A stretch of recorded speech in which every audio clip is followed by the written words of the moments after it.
2 acre जमीन असताना सुद्धा 4 एकर जमीन आहे म्हणून सांगितलं जातं. 10वी 12वी शिकलेला असताना सुद्धा ग्रॅज्युएट आहे म्हणून सांगितलं जातं. बायोडाटामध्ये सरळ सरळ 3-4 वर्ष वय कमी करून लावलं जातं. लग्न जमाव म्हणून कुठल्या तरी कंपनीमध्ये जॉबला असल्याचं खोटं सांगितलं जातं. 10,000 रुपये पगार असताना सुद्धा 50,000 रुपये पगार असल्याची खोटी स्लिप दाखवली जाते. तंबाखू आणि दारूचं व्यसन असताना सुद्धा मुलगा निर्व्यसनी आहे असं सांगितलं जातं. अशा अनेक खोट्या गोष्टी सांगून तिची व तिच्या घरच्यांची फसवणूक केली जाते आणि एकदा का लग्न झालं की सगळं खरं खरं समजतं. परंतु त्यावेळी बोलून काहीच फायदा नसतो, कारण त्यांची मुलगी नांदत असते. पुढे जाऊन त्यांच्या मुलगीला त्रास झाला तर त्यामुळे जे आहे ते स्वीकारण्यापलीकडे मुलगी आणि मुलगीच्या घरच्यांपुढे कोणताच ऑप्शन उपलब्ध नसतो. ही झाली आत्ताची खरी वस्तुस्थिती. परंतु प्रश्न असा उपस्थित राहतो की ही परिस्थिती निर्माण का व कुणामुळे झाली. तर मला असं वाटतं फसवणूक करणारे जितके मुलाच्या घरचे जबाबदार आहेत तितकेच मुलीच्या घरचे सुद्धा. जी परिस्थिती तुमची आहे तीच मुलाच्या घरची, मग अपेक्षा कसल्या ठेवता? कौलारू घरात राहायचं आणि जावई मात्र स्लॅबच्या घरात राहणार हवा. एक गोष्ट लक्षात ठेवा, आज तुमची मुलगी तुम्ही कोणाच्या तरी घरी देताय, उद्या तुमच्या सुद्धा घरी कोणाची तरी मुलगी येणार आहे. गेल्या वर्षभरामध्ये जितक्या आत्महत्या झाल्या आहेत त्यातील 54% मुलांनी आत्महत्या ह्या लग्न ठरत नाही म्हणून केल्या आहेत. यामध्ये कुणी आपला मुलगा गमावला आहे, तर कुणी आपला भाऊ, तर कुणी आपला मित्र. फक्त या लिस्टमध्ये आपल्या घरातील कोणी नसावं याची काळजी जर सर्वांनी घेतली तर भविष्यात तुम्हाला लग्न ठरत नाही म्हणून आत्महत्या केली असं एकही प्रकरण तुम्हाला ऐकायला मिळेल.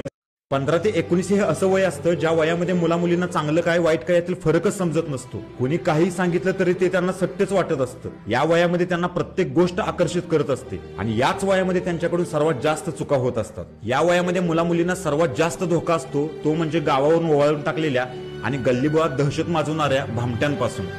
आणि अशी भामटी प्रत्येक खेडेगावात आणि प्रत्येक गल्लीबोळात आढळत असतात. अशा भामट्यांकडून मुलांना व्यसन लागण्याची आणि भाईगिरीचा नाद लागण्याची शक्यता जास्त असते.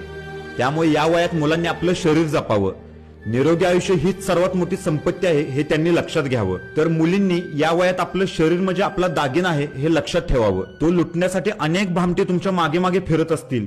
तुम्हाला शॉपिंग, गाडी, मूवीज, महागड्या गिफ्ट्स यांचं आमिष दाखवतील, तर यांपासून त्यांनी सावध राहावं. हे असं का होतंय तर याला कारणीभूत आहेत पालकच. आपल्या मुलांची तुलना नेहमी इतर मुलांसोबत करायची, नेहमी त्यांच्यावरती कमांड ठेवायला बघायची, त्यांच्याकडून नेहमी अवास्तव अपेक्षा ठेवायच्या, त्यांच्यासोबत कधीच मित्र म्हणून नातं निर्माण करायचं नाही. मग अशा वेळी बाहेरील व्यक्ती कोणीतरी गोड बोलत असेल तर मुलांना बाहेरील व्यक्ती जवळची वाटू लागते आणि जलमध्ये येणारे परके वाटू लागतात आणि त्यामुळेच मुलांचा या वयामध्ये पाय घसरतो.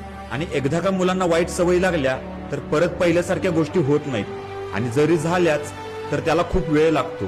तोपर्यंत खूप वेळ निघून गेलेला असतो आणि न भरून येणारं नुकसान भेटतं. मित्रांनो, एखादी गोष्ट तोपर्यंत आपल्याला मिळत नसते जोपर्यंत ती गोष्ट मिळवण्यासाठी आपण पात्र नसतो, म्हणजेच आपण लायक नसतो. तिच्यावरती प्रेम करत आहात, तिला मिळवण्यासाठी तिच्या घरी मागणी घालण्याचा विचार करत आहात, तर त्या अगोदर स्वतःला काही प्रश्न नक्की विचारा. तिच्या बापाने अगदी फुलासारखी जपून लहानाची मोठी केलेली मुलगी तुम्हाला का द्यावी? तुमचं कर्तृत्व काय? स्वतःचं आणि स्वतःच्या कुटुंबाचं रक्षण करू शकाल एवढी क्षमता तुमच्यात आहे का? राहून दे तिला लक्झरी लाईफस्टाईल, ऍटलिस्ट तिला 2 टाइमचं जेवण घालू शकाल एवढं तरी तुम्ही कमवता का? तुमचं शरीर निरोगी आहे का की दारू, मावा, सिगारेटने तुमचं शरीर पोखरून निघालं आहे? समाजामध्ये तुमच्या माघारी तुमच्याबद्दल जेव्हा चौकशी केली जाईल तेव्हा ऍटलिस्ट 4 लोक तरी म्हणतील का की मुलगा खरंच चांगला आहे? रखरखत्या उन्हामध्ये बापाला शेतात पाठवून तुम्ही मात्र घरात झोपा तर काढत नाही आहात ना? कॉलेजला जातो म्हणून सांगून लेक्चर बुडवून कॉलेजच्या कट्ट्यावर बसवून येण्या जाणाऱ्या मुलींची छेड काढण्यात तुमचं आयुष्य तर वाया चाललेलं नाही ना? बुलेटचा सायलेन्सर वाजवून, गाड्यांच्या टायरांची पुंगळी काढून, गाड्यांना मोठमोठे हॉर्न वाजवून समाजातील सभ्य लोकांना तुम्ही त्रास तर देत नाही आहात ना? मोठी स्वप्ने न पाहता आणि त्यासाठी लागणारे कष्ट न घेता कट्ट्यावर बसून पबजी खेळण्यात आणि शेजाऱ्यांची उणीधुणी काढण्यात तुमचं आयुष्य वाया तर चाललेलं नाही ना? मित्रांनो, हे सगळे प्रश्न स्वतःच्या मनाला एकदा विचारा, कारण मन कधीच खोटं बोलत नसतं. उत्तर ऐकून चेहऱ्यावर जर हसू उमटलं तर अभिमानाने तिच्या घरी जाऊन तिच्यासाठी मागणी घाला.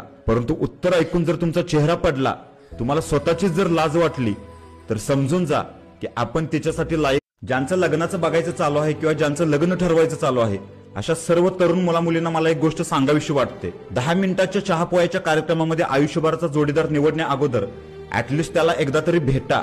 जर शक्य नसेल तर एकदा तरी कॉलवरती बोला. त्याच्या आवडीनिवडी, त्याच्या प्रायोरिटी, त्याचे व्हिजन्स, त्याचे कुटुंबातील सदस्यांप्रती असणारं मत इत्यादी गोष्टी जाणून घ्या. जर तुम्हाला पटल्या तर ठीक, जर नाही पटल्या आणि जर ऍडजस्टमेंट करायची तयारी असेल तरच त्याला होकार द्या, नसेल तर स्पष्ट शब्दात नकार देऊन टाका. त्याचं कारण असं की आत्ताची जी मुले आहेत ते आपल्या आईबाबांसारखे, आपल्या आजी आजोबांसारखे शांत, संयमी, आहे त्या परिस्थितीमध्ये ऍडजस्ट करणारे, काटकसर करणारे, गरिबीचे चटके सहन करण्याची क्षमता ठेवणारे, आपल्या सासू सासऱ्यांना सुद्धा आपले आई वडील मानून त्यांची सेवा करणारे, गरिबीचा बाऊ आणि श्रीमंतीचा माज न करता सर्वांना पुढे घेऊन जाणारे, अशा विचारांचे अजिबात राहिलेले नाहीयेत. थोडक्यात काय तर त्यांच्याकडे ऍडजस्टमेंट नावाची गोष्ट अजिबात राहिलेली नाहीये. त्यामुळे एखाद्याला न जाणता त्याच्यासोबत लग्न करून अगदी क्षुल्लक कारणावरून डिवोर्स होण्याचे प्रमाण खूप वाढले आहेत. त्यामुळे झालंय असं की स्वतःबरोबर दुसऱ्यांच्या पण आयुष्याची वाट लागत आहे. हे सांगण्याचं कारण इतकंच की नवऱ्याने फक्त रागाने डोळे मोठे करून बघितले आणि बायकोने तिच्या जुन्या मित्राला वाढदिवसाला फक्त त्याच्या शुभेच्छा दिल्या. एवढ्या फक्त क्षुल्लक कारणावरून गेल्या आठवड्यामध्ये डिवोर्स झाले. म्हणूनच म्हटलं की अगदी क्षुल्लक कारणावरून डिवोर्स होण्याचं प्रमाण खूप वाढलं आहे. त्यामुळेच होणाऱ्या जोडीदाराला, होणाऱ्या लाईफ पार्टनरला एकदा भेटा, एकदा बोला. टपिंग पार्टनरच्या मुद्द्यावरती एकाने प्रश्न केला की आपली भारतीय लोक तेवढी फॉरवर्ड होणार नाहीत. कशाच्या बेसवरती आणि कुठल्या विश्वासाने आपण एवढं ठामपणे हे सांगू शकतोय? 50-60 वर्षांपूर्वी बाईच्या डोक्यावरील पदर खाली पडत नव्हता. आज तीच बाई फॅशनच्या नावाखाली वितभर कपड्यामध्ये स्वतःला मिरवते. पुरुषांच्या नजरेने कधी भुई सोडली नव्हती. आज तोच पुरुष येण्या जाणाऱ्या प्रत्येक स्त्रीच्या प्रायव्हेट पार्टवरती उघडपणे कमेंट करून तोंडसुख घेतो. त्या समोरून येणाऱ्या बिचारीला स्वतःची केस सावरण्यापेक्षा स्वतःची ओढणी सांभाळावी लागते. पर स्त्री माते समान असं आमचं छत्रपती शिवाजी महाराज सांगत होते.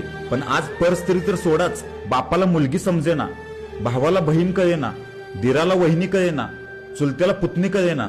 स्वतःला मॉडर्न समजणाऱ्यांनी भारतीय संस्कृतीला फॉरेन कल्चर करण्याचा जणू विडाच उचलला आहे. फॉरेन कंट्रीमध्ये असणारी स्वॅपिंग पार्टनर नावाची कन्सेप्ट हीच लोक भारतात आणू पाहतायत. आता बऱ्याच जणांना स्वॅपिंग पार्टनर नावाची कन्सेप्टच माहित नाहीये. तर दोन अतिशय जवळचे मित्र आठवड्यातील 6 दिवस आपापल्या पार्टनर सोबत त्यांनी राहायचं आणि चेंज म्हणून आपापल्या पार्टनरला आठवड्यातील 1 दिवस दुसऱ्याकडे पाठवायचं. हे फॅड हळूहळू आपल्याकडे येत चाललं आहे.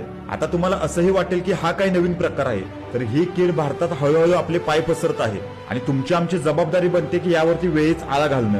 मित्रांनो, खूप तळमळीने सांगतोय, येणारा काळ हा तुमच्या आमच्या कल्पने पलीकडला असणार आहे.